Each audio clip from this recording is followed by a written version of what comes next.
Lane Kiffin's staff is complete. We'll react to it. Locked on LSU. Here we go.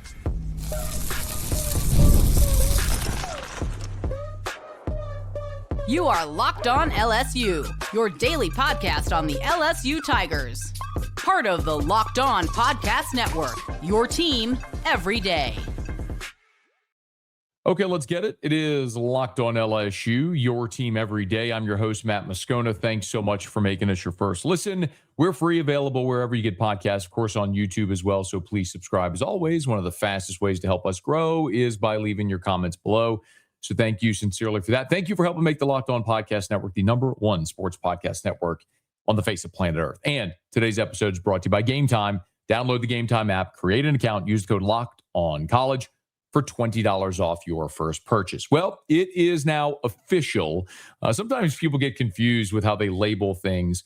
Something can only be official when the source of the information announces it. And on Monday, LSU announced 11 new hires to Lane Kiffin's staff, making this now official. To this point, we've had a lot of reports, and I've done a lot of reporting on this story and this staff and some of the personnel that Lane Kiffin was adding. Well, now we know definitively the 11 new additions to the staff, and more importantly even, is their roles. Because at this point, we knew Chris Kiffin was coming. We knew Charlie Weiss was coming and George McDonald and a lot of the particulars, right?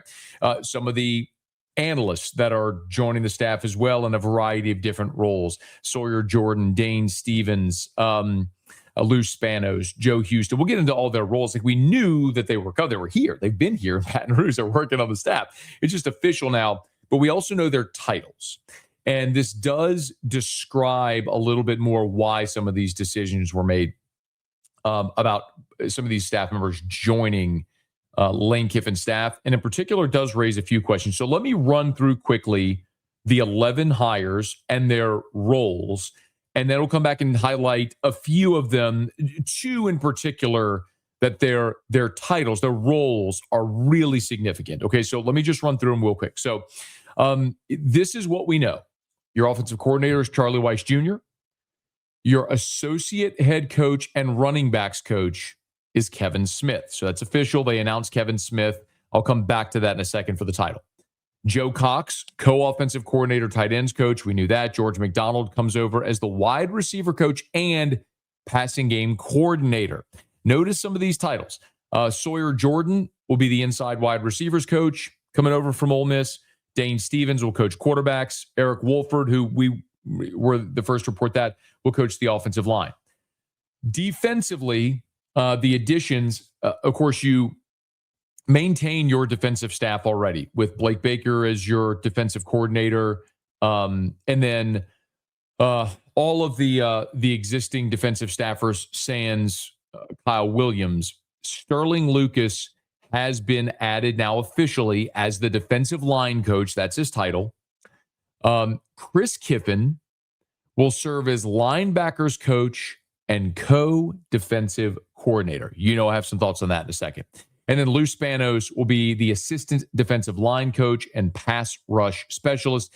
And then Joe Houston will be the special teams coordinator. So again, Kevin Peoples will coach the edge rushers.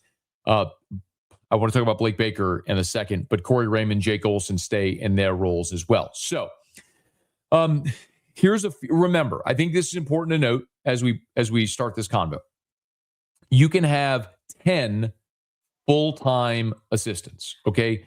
10 full-time on-field assistants, and you can hire as many staffers now as you want. It used to be that you could hire analysts, but analysts could not coach on the field. They could only coach the coaches. They could watch game film and game plan, but they couldn't be on the field. Well, that's gone now. You can have as many analysts as you want coaching on the field.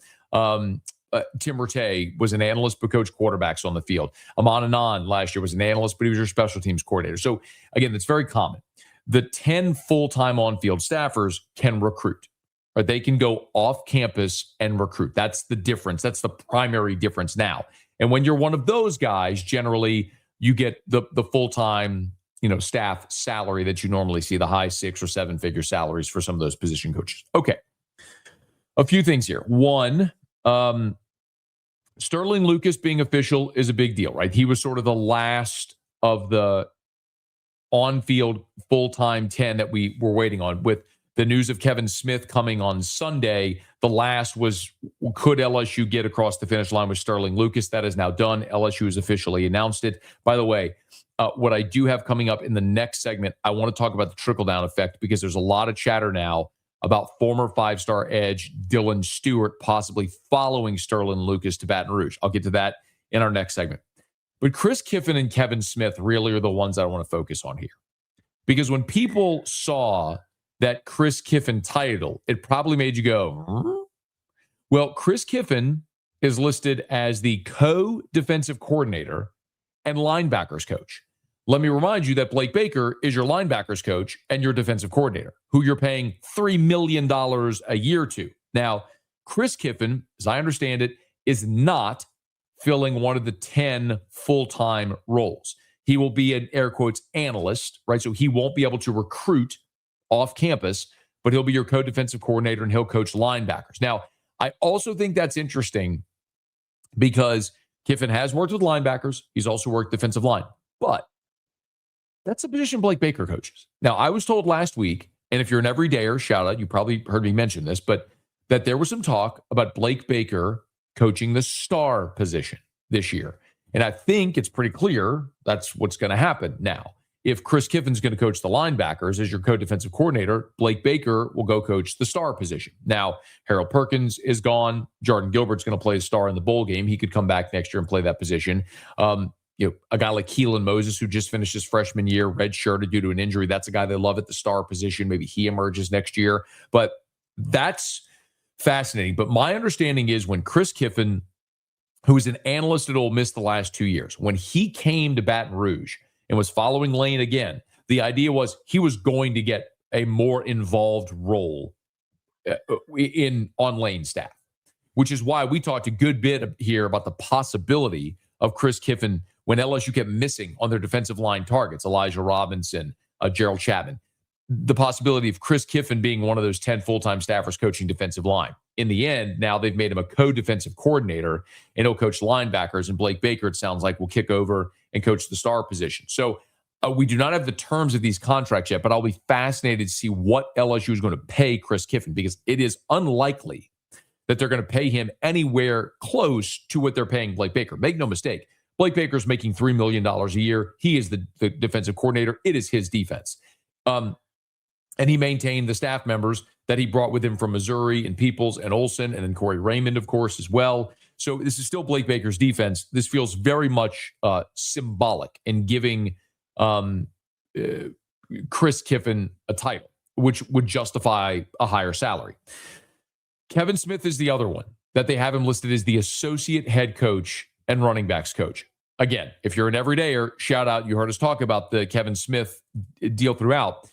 All throughout this thing, this whole process, Kevin Smith wanted advancement.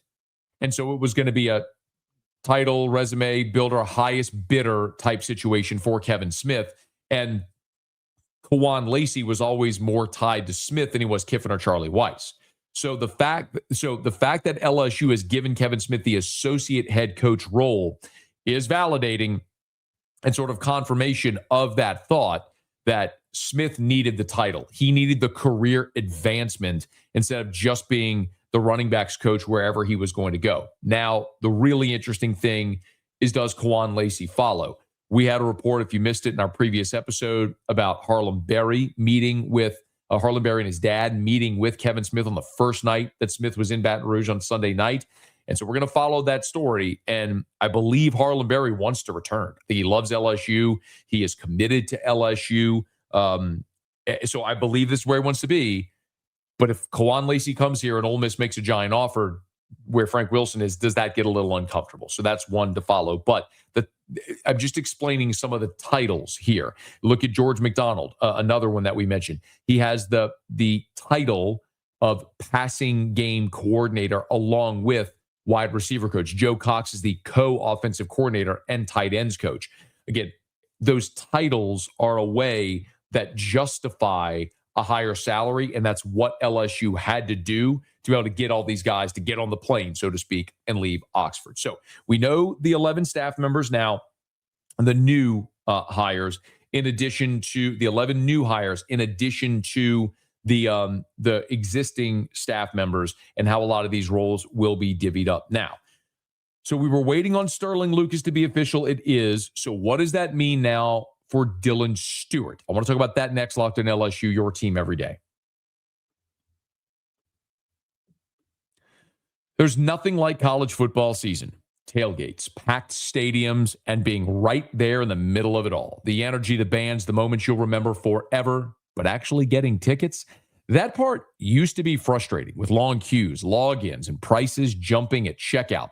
That's why Game Time gives the advantage back to the fans.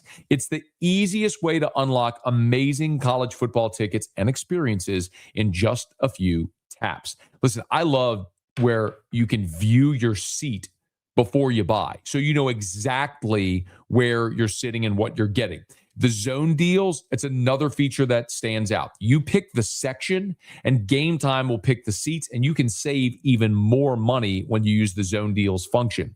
Take the guesswork out of buying college football tickets with Game Time. Download the Game Time app, create an account, use the code LOCKEDONCollege for $20 off your first purchase. Terms apply. Again, that's code LOCKEDONCOLLEGE for $20 off. Download the Game Time app today. I want to talk about Dylan Stewart here in just a quick second. But, of course, I want to thank you for making Locked on LSU your first listen of the day. And thank you for making Locked on the #1 sports podcast network. If you haven't already, go check out our new Everydayer Club. Gives you access to an ad-free audio feed for Locked on LSU, compatible with Apple Podcasts, Spotify, and every other major podcast app, and an invite to the members-only Locked on Everydayer Club Discord server, which includes a group chat just for listeners of this show. So you can go to the link in the show notes to learn more. So we were waiting on word from Sterling Lucas to be official, and now it is. Sterling Lucas is the last piece of the puzzle for the LSU staff, year one under Lane Kiffin. And Sterling Lucas is a fascinating character in this conversation because of his connection to Dylan Stewart. Now, there was a report from On3, the South Carolina Gamecock Central, which is the On3 site for South Carolina. And they note, clarifying, and this was actually earlier in the day on Monday, before LSU made it official with Sterling Lucas. And they noted that Lucas had flirted with other schools, but then they got to the conversation about Dylan Stewart. I'll read this directly from, again, this is Wes Mitchell at Gamecock Central, again, On3, covering South Carolina. He writes, and I'm quoting, "Yes, we absolutely expect LSU to try to poach the talented South Carolina pass rusher. Such is life in the current iteration of college athletics. However, for a variety of reasons, I don't believe it's a foregone conclusion that he'll simply follow Lucas to LSU." One more line. "Was Sterling Lucas a huge part of the reason Stewart chose the Gamecocks? Absolutely. Are there a ton of other reasons Stewart has remained in Columbia? Absolutely." Okay, so let's kind of pick up there. Again, so not my reporting. This is someone who covers South Carolina on a day-to-day basis. If you're not familiar with Dylan Stewart, let me first give you some context. So Stewart is a 6'5", 250-pound edge rusher. When he was being recruited for the class of 2023, he was a consensus 5-star. Okay, the number set in the industry composite ranking, the one that combines all the services, On3, 247, ESPN Rivals, he was the number 17 player in the country, the number 3 edge, the number 1 player in DC, and again, he was a consensus 5-star. So On3, 247, ESPN, and Rivals, all of them rated Dylan Stewart as a 5-star. So overwhelmingly, you're talking about a guy, a 5-star prospect who was one of the top edge rushers, 6'5", 250, just finished is finishing his sophomore season. As a freshman in 2024, he won the SEC Freshman of the Year award, started 11 games, 10.5 TFLs, 6.5 sacks. He and Kyle Kennard made up arguably the best edge tandem in the country for the 2024 season. This year in 2025, very comparable statistics. He played in 2 fewer games. Remember, a year ago, he played in 13 games with 11 starts. This year, played in 11 with 11 starts, 33 tackles, 12 TFLs, up from 10.5, and 4.5 sacks. That's down from 6.5 a year ago. Forced 3 fumbles each of the 2 years. So in 2 fewer games, very comparable statistics, but on a much lesser team. It feels a lot like Harold Perkins, who had the monster freshman season. As a sophomore, Perkins had a statistically almost a mirror image season of his freshman year. It just felt less impactful because that 2023 defense was atrocious. It was arguably the worst defense in the history of the LSU football program. But still, you're still talking about a freakish edge rusher. Now, I don't know what it would take to get Dylan Stewart. I don't know. What I can tell you is that the NIL valuation on Rivals, for whatever that's worth, is at $2.2 million. So you are talking about a guy that, if he does go into the portal, will be a massive potential target. And there are reporters around South Carolina who cover that program that are anticipating Dylan Stewart going in the transfer portal. It is heavily believed that he will enter the transfer portal and follow Sterling Lucas to LSU. Now, it is also worth noting that Dylan Stewart, his primary recruiter to South Carolina, was Sterling Lucas. So this was the guy who had the relationship with the 5-star from the DC area who got him to South Carolina, where he's been the last 2 years. Now, the position coach who recruited him is in Baton Rouge. There's a lot of people logically saying, why wouldn't Dylan Stewart then go in the portal, and LSU would be a very natural landing spot. And that makes an awful lot of sense. I don't have any personal intel from the South Carolina side to tell you what Dylan Stewart is planning on doing.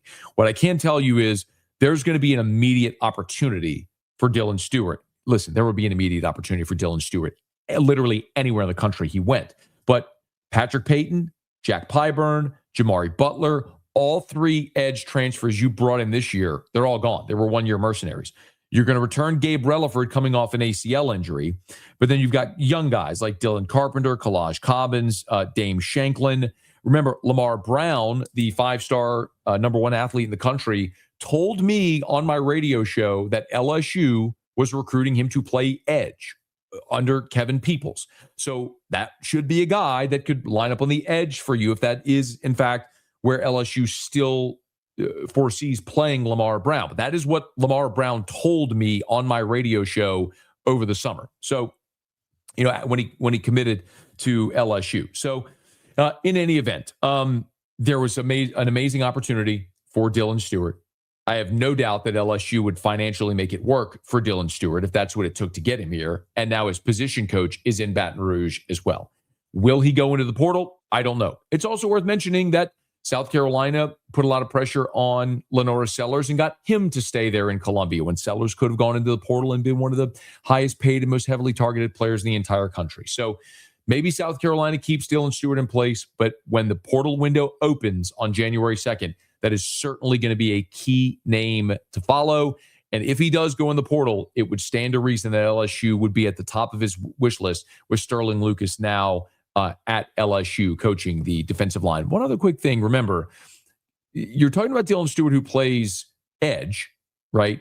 But Sterling Lucas hired to coach the interior defensive line at LSU, whereas Kevin Peoples works with the edges. So, yes, Lucas would be in Baton Rouge, but coaching a different position than Dylan Stewart plays. So there's one important note to follow as we move through this. Now, one other assistant that is here, of course, is Charlie Weiss. And there's been a lot of conversation about Charlie Weiss Jr. after comments Pete Golding made after the Rebels win over Tulane in the first round of the college football playoff. You'll hear it, and I'll react to it next. Locked on LSU, your team every day. NFL Sundays move fast. One big play, and suddenly everything feels different. That's what makes live betting with FanDuel so exciting. You're not just watching the game, you're reacting to it in real time. With FanDuel, you can place bets as the action unfolds. Every drive, every momentum swing, every highlight moment. Live betting is best when the game starts to shift. When a receiver gets hot, the defense tightens up, or the momentum flips after a turnover. And FanDuel lets you jump into the moment. Live spreads and money lines adjust instantly. Player props update as guys heat up. You can bet next touchdown scorers, drive results, totals, and so much more. It keeps you locked into every snap, every drive, every possibility. So if you want to be right in the middle of the action this season, visit FanDuel.com and place your NFL live bets all season long. FanDuel, the game moves fast, and so can you. Ole Miss beat Tulane in the first round of the college football playoff Saturday in Oxford. And it was a day where the Ole Miss offense had a really big day. And it was an Ole Miss offense not led by Lane Kiffin, but by Charlie Weiss Jr. And this has created a lot of conversation because comments after the game that Ole Miss head coach Pete Golding made, it led some people to believe that maybe he was taking a little bit of a shot at Lane Kiffin. I'm going to play for you in totality. I'm not cutting anything out. I'm going to play for you Pete Golding's comments, and we'll come back and react to it. Here is Pete Golding post-game after Ole Miss beat Tulane when he was asked about the way Charlie Weiss handled the game on Saturday with a lot going on, meaning back and forth to LSU. I had zero concern with Charlie Weiss calling this game for this one reason.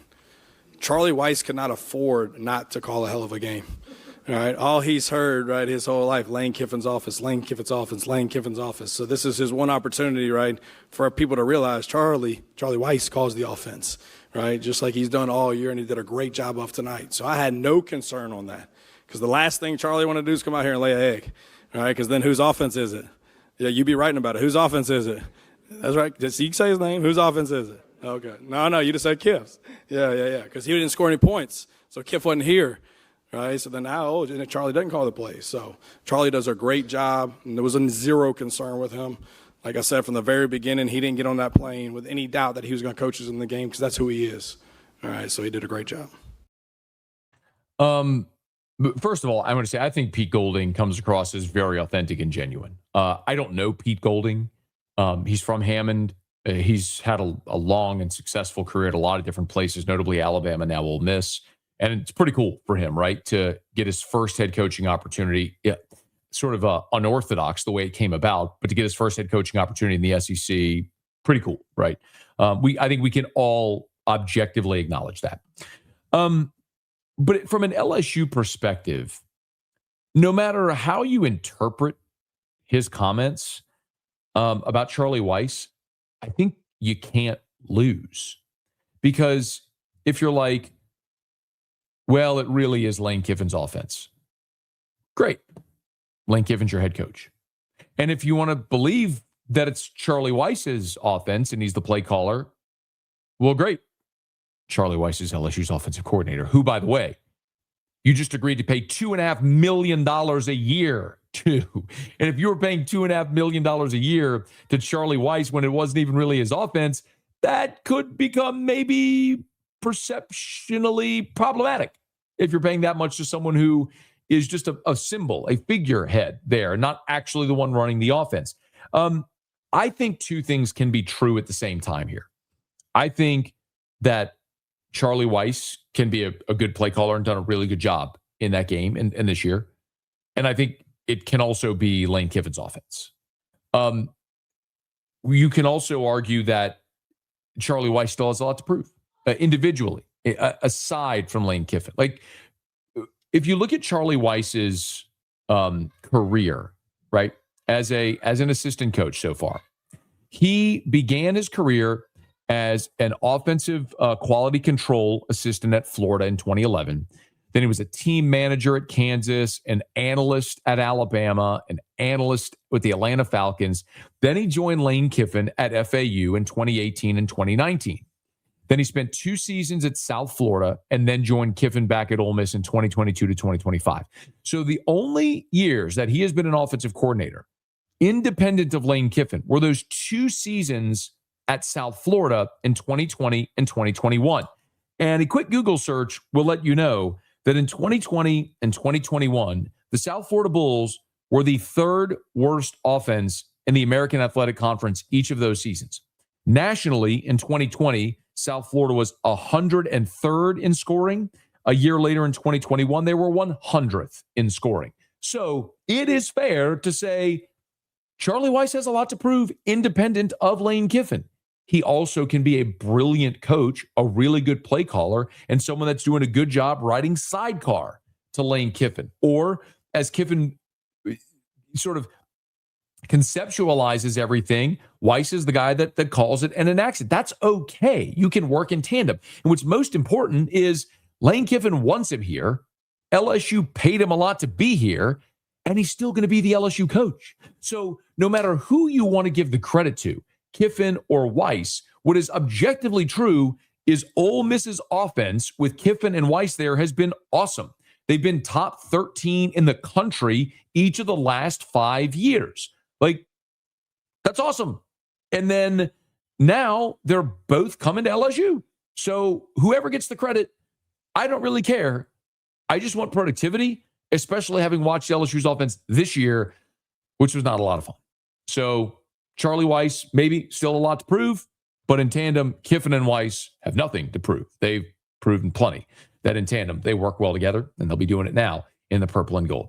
Hey, thanks for tuning in today to Locked On LSU. Make sure you subscribe and follow Locked On LSU to get all of the latest episodes. And if you need a last-minute holiday gift or someone's asking what you want, you can make it easy. Ask for the Everydayer Club. It's ad-free episodes of this show, exclusive Discord server access, and more. Subscriptions can be gifted through the link in the description. So for those of you on video, we're going to send you the first ever 24/7 National Locked On Podcast Network YouTube channel. On audio, make sure your second listen is Locked On College Football. Okay, that'll do it for us here. Please subscribe on podcast, YouTube, subscribe, smash the like button, and be sure to let a friend know that if they love the Tigers, we got you here every single day for Locked On LSU. It is your team every day.